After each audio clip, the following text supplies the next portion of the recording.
듣고 계시네 지금. 네, 감독님부터 지금 사실 오늘 관객들이랑 이 영화를 스크린에서 만나는 거는 다 처음인 경험이실 것 같은데 영화 오늘 관객들에게 뭐 처음 보는 자리에 대한 소감 한마디씩 부탁드립니다. 네, 안녕하세요. 잘 들리세요?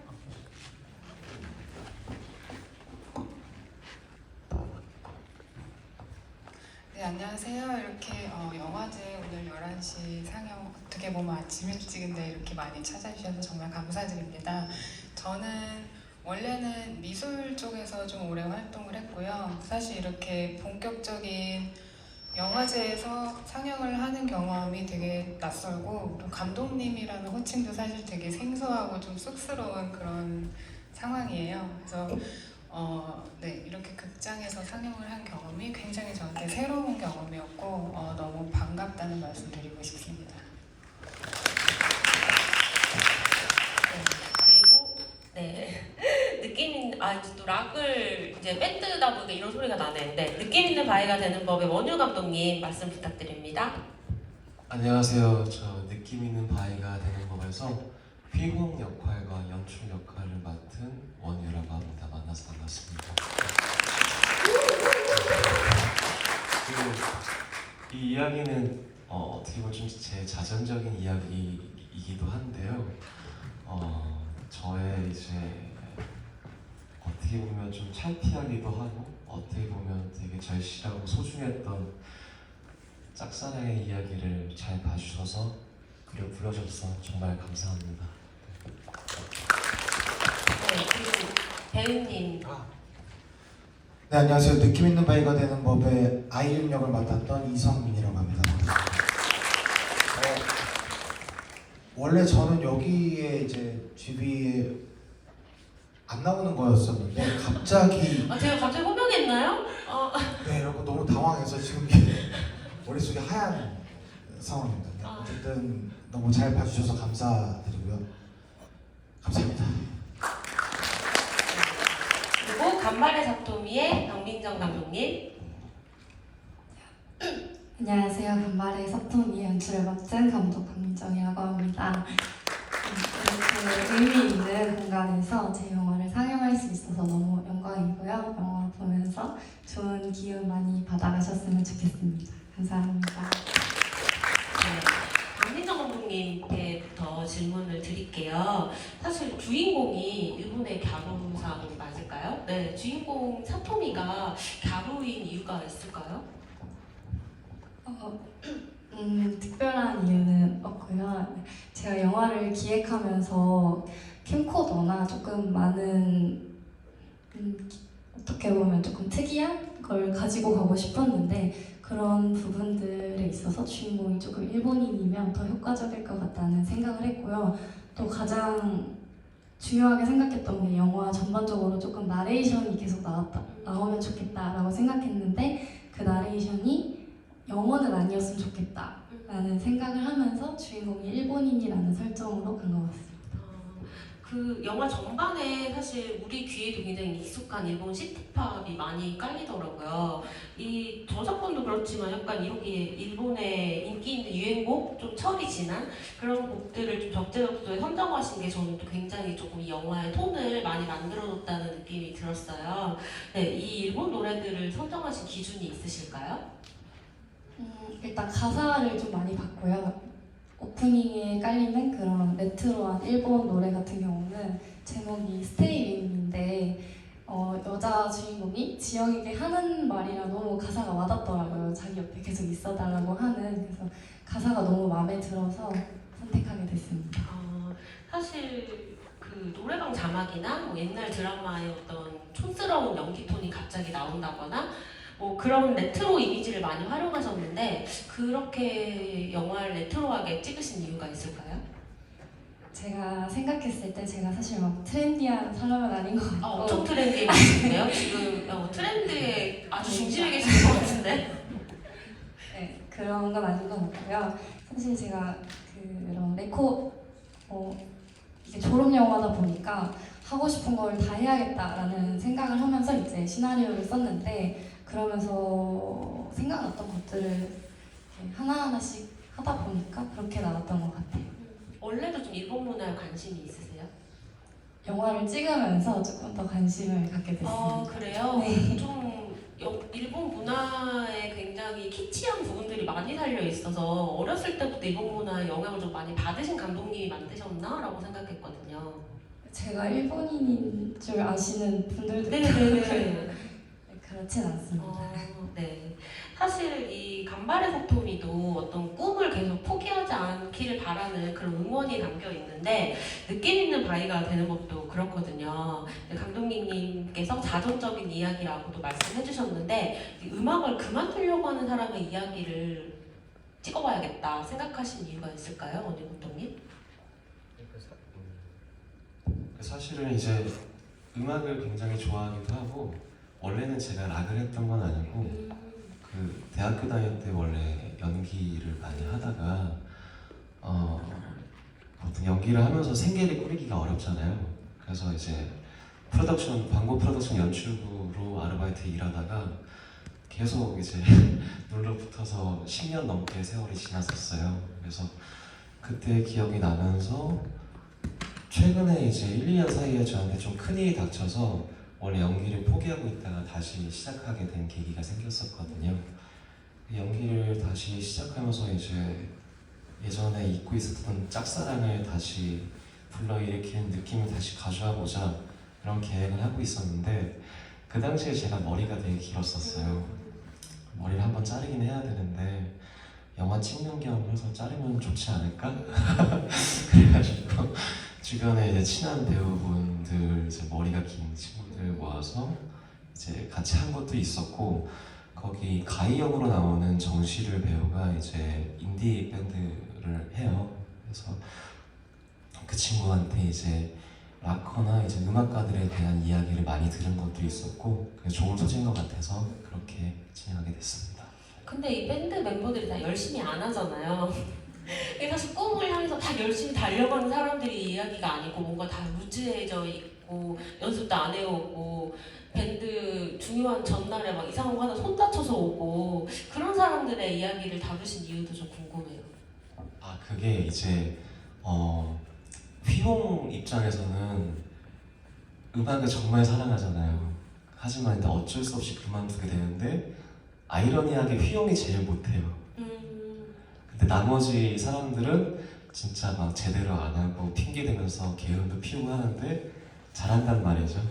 그러면서 이제 거기에 꿈과 현실에 대한 괴리, 꿈과 능력에 대한 괴리 이런 게 더 크게 보여질 수 있지 않을까라는 생각을 했었고 그리고 이제 제가 어렸을 때 연기했을 때는 그 연기라는 게 막 너무 소중하고 이제 절실하다 보니까 너무 열심히 하다 보니까 잘 안 되는 거 있잖아요. 근데 이제 오히려 잘하는 사람들은 여유를 가지고 즐겁게 하더라고요. 그래서 그런 거에 생각도 많이 났던 것 같습니다. 그 잘하긴 잘하는데 되게 다 얄미워 보이더라고요. 연습 맞아요. 너무 안 해오니까 휘용휘용만 막 열심히 하는 것 같고 이 영화에서 사실 감독님도 스스로 찍으면서 좀 위로를 받으셨을 것 같아요. 그리고 보는 사람들도 어떤 위로를 좀 받았으면 좋겠다라는 생각이 있으셨을 것 같은데 어떠세요? 사실은 이제 엔딩 때도 보면은 막 휘용이 이제 사무실에서 일을 하다가 사실 직장 상사가 이렇게 타고난 것 같은데 왜 이렇게 돌아온 거예요? 라는 말은 어떻게 보면 상처가 될 수도 있거든요. 근데 이제 엔딩 때 반전 요소로 이제 노래가 흘러나오고 자기가 노래를 멋들어지게 부르는 것 같지만 사실 그것도 환상이거든요. 현실은 녹록하지만은 않죠.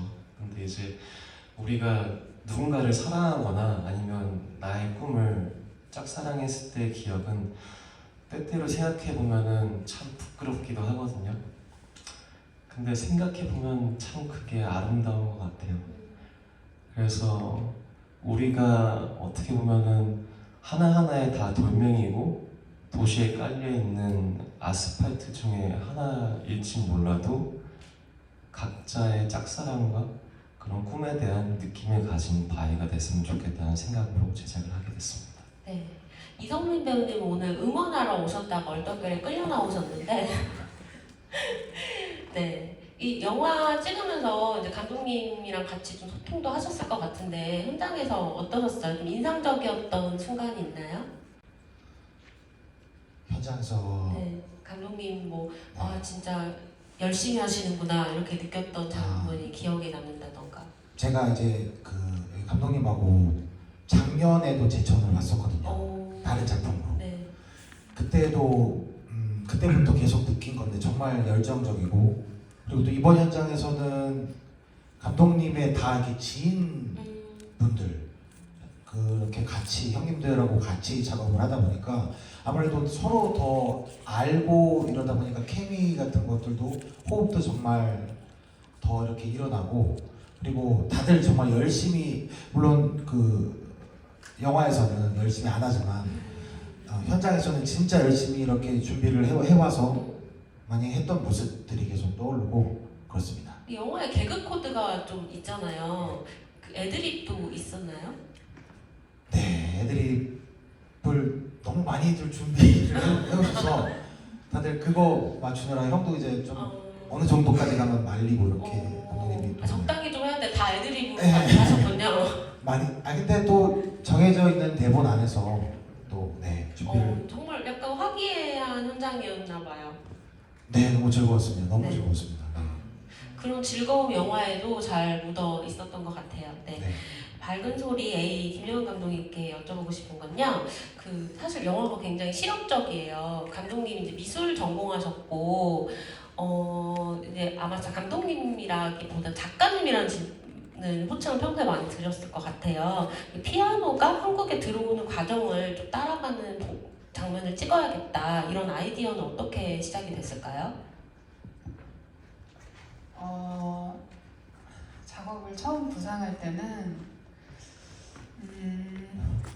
그때 가졌던 질문이 지금 현대 시대에서는 한국인의 어떤 음악적 취향이나 한국인의 청감각이 어떻게 형성되었을까 하는 그런 질문을 갖게 됐어요. 그러다 보니까 자연히 어떤 이제 역사적인 리서치를 하게 되고요.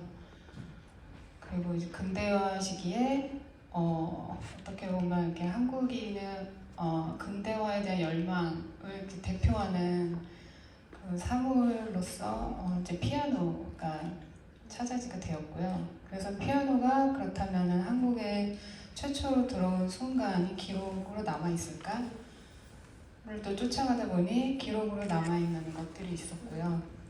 그런데 사실 이제 대구에 들어온 피아노가 한국 최초는 아닌 것 같아요.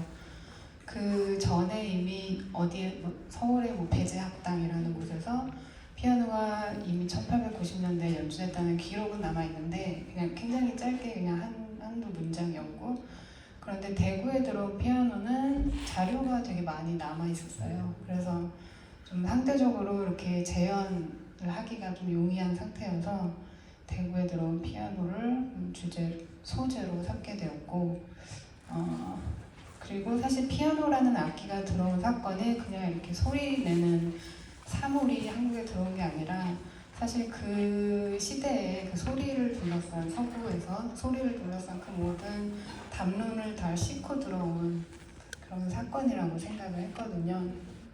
그리고 또 이 영상에서 다뤄지고 있는 게 피아노가 들어오면서 그 기준음 A를 또 싣고 들어왔고, 그 당시에 또 기준음 A 440Hz가 가진 어떤 의미 같은 것을 다 같이 제 한국 사회에 들어온 사건이라고 생각을 하게 되어서 그 장면을 이렇게 재현을 하게 됐습니다.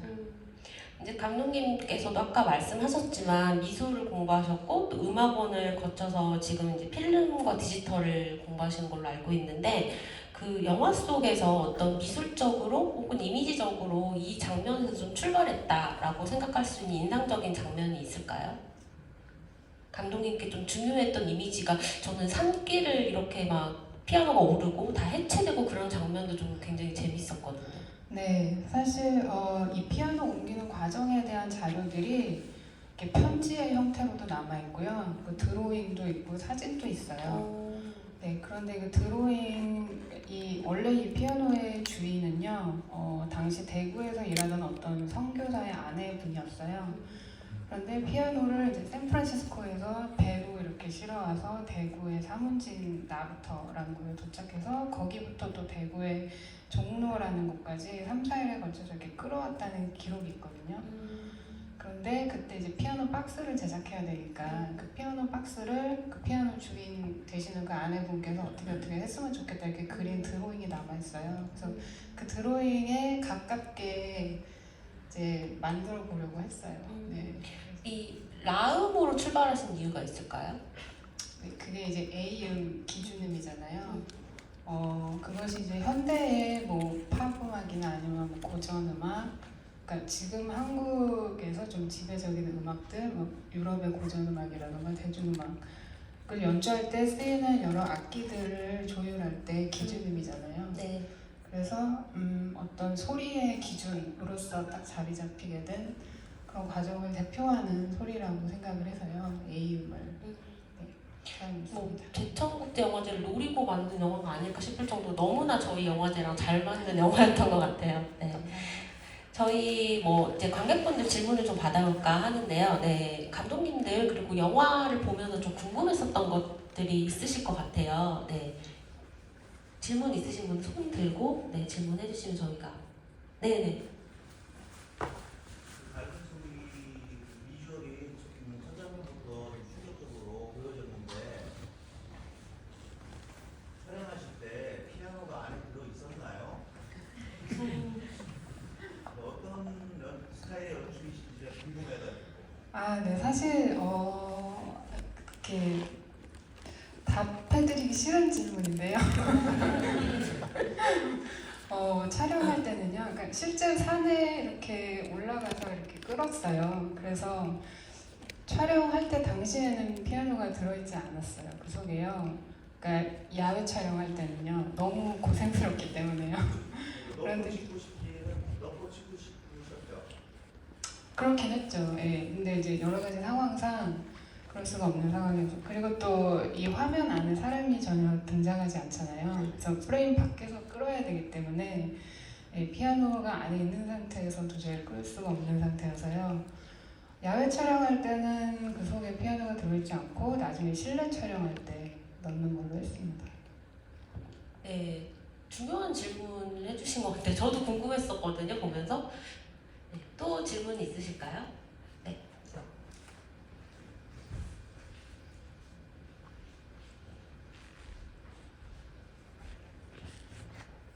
그 원효가 감독님한테 여쭤보고 싶은데 배우랑 그 연출을 동시에 하시면서 혹시 어려움은 없으셨는지랑 주요 소재가 바위였던 것 같은데 바위로 설정하신 이유가 있으신지 궁금합니다.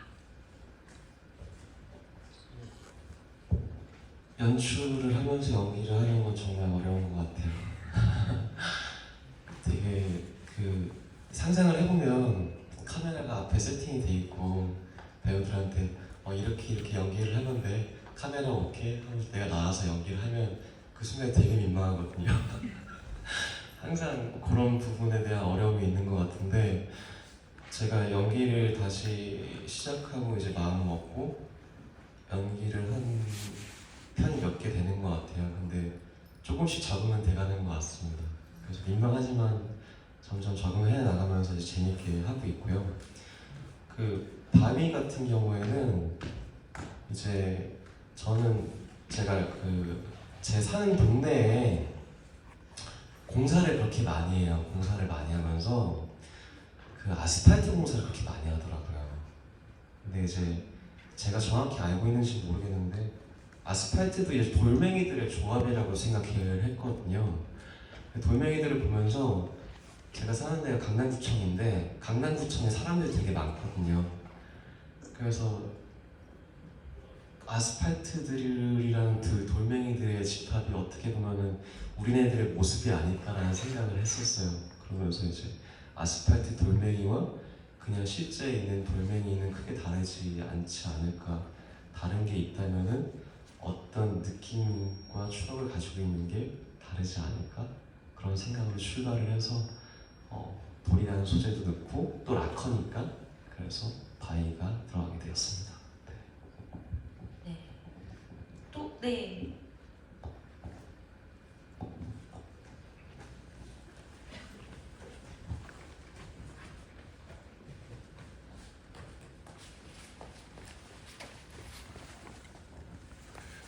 이훈정 감독님한테 여쭙고 싶은데요. 스테이 위드 미나 그 레진브스 음악 같은 경우에 그 상업적으로도 많이 알려진 곡인데 저는 그 저작권이나 사용료 같은 그런 부분이 궁금하거든요. 여기 영화 단편 영화를 하시는 분들에게 약간 꿀팁이 있자면 그 한국 저작권 음악 협회에 있는 곡들 이어서 두 곡 다 그래서 사용을 할 수 있었고요.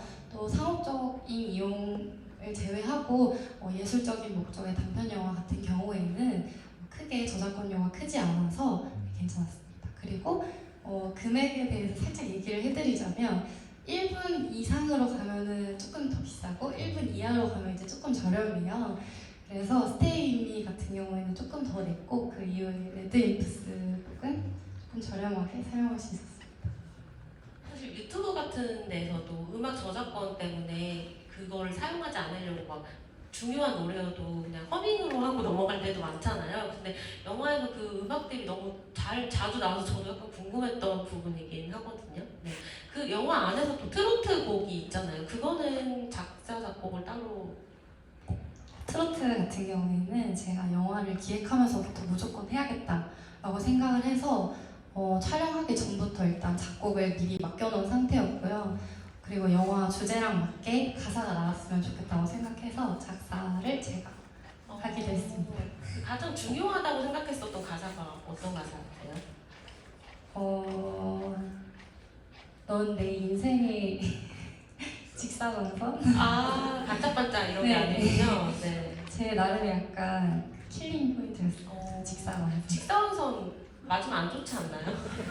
근데 뜨거우니까 약간 재밌게 한번 쓰고 싶었습니다. 네.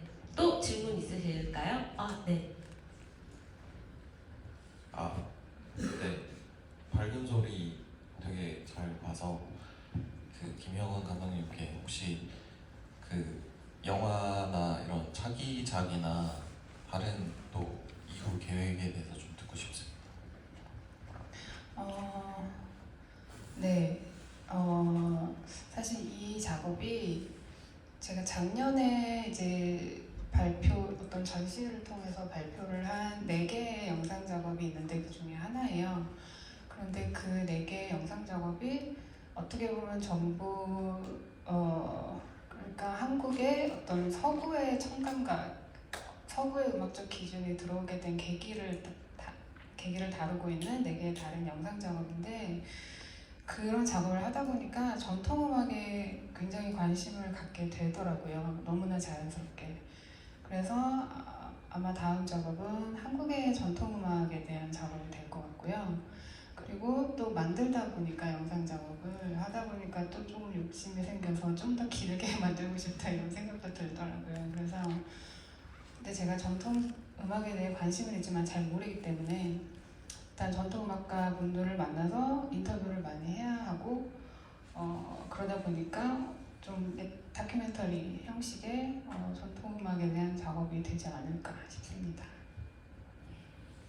저희 마지막으로 뭐 질문 하나 더 받을 수 있을 것 같은데요. 네.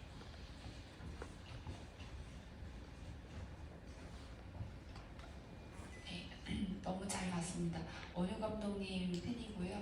원효 감독님께 질문 드리고 싶은데 그 처음에 시류를 배우님이랑 이렇게 만나는 장면에서 얼굴을 계속 이렇게 대조하면서 그렇게 편집하신 이유가 사실은 좀 궁금했고요.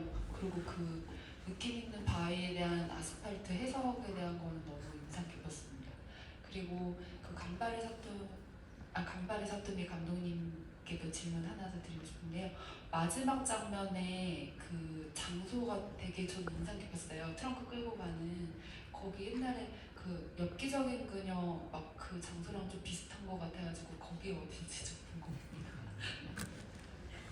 로케이션을 궁금해하시네요. 네. 원효 감독님부터 말씀해 주시겠어요? 네, 일단 좋게 말씀해 주셔서 감사합니다. 제가 영화를 할 때 그런 편집 기법을 많이 쓰곤 해요, 기본적으로. 그리고 이제 보면은 눈치를 채신 분도 계실지 모르겠는데 이제 느낌 있는 바위가 있고 그리고 휘용이는 나가지만 새로 들어오는 이제 시를 배우 같은 경우는 극중 배역이 가이거든요. 그리고 휘용의 짝사랑인 여자 역할이 보희예요. 가이바이보예요. 그래서 이제 첫 장면일 때 좀 그걸 강하게 인지를 해주고 싶었어요. 이제 나가는 휘용 그리고 이제 그 휘용의 꿈을 자르는 건 아니지만 이제 뭔가 그런 흐름이 끊어지는 것 같이 느껴지는 캐릭터의 등장을 가이라고 생각을 해서 렌즈를 보는 좀 과감한 편집을 사용을 했거든요. 그래서 그렇게 구성을 했던 것 같습니다. 네, 그럼 강민정 감독님, 네, 장소를 이제 구체적인 질문이 많네요. 간발의 바텀에는 저작권료가 궁금하고 장소가 궁금하고. 제가 충북 청주 사람이어가지고 그 마지막 로케이션은 청주의 그 어디였죠 감독님? 정북도성이었습니다. 거기가 웨딩 스팟으로도 유명해서 저희가 촬영을 할 때 이제 웨딩 팀과 굉장히 기싸움을 하면서 촬영을 했던 기억이 웨딩 팀보다 있습니다. 더 활발하잖아요, 파토미가. 그렇죠. 그래서 조금 이겼습니다. 네. 오늘 끝까지 자리 함께 해주신 관객분들 너무 감사드리고요. 저도 제처를 되게 또 작년에 이어서 오랜만에 왔는데 항상 올 때마다 관객분들의 분위기가 너무 좋아서 저도 놀라고 가거든요. 네, 영화 끝까지 함께 해주셔서 감사하고 네, 끝까지 영화제 즐겨주시길 바랍니다. 네, 감독님들도 오늘 감사합니다. 네, 수고 많으셨습니다.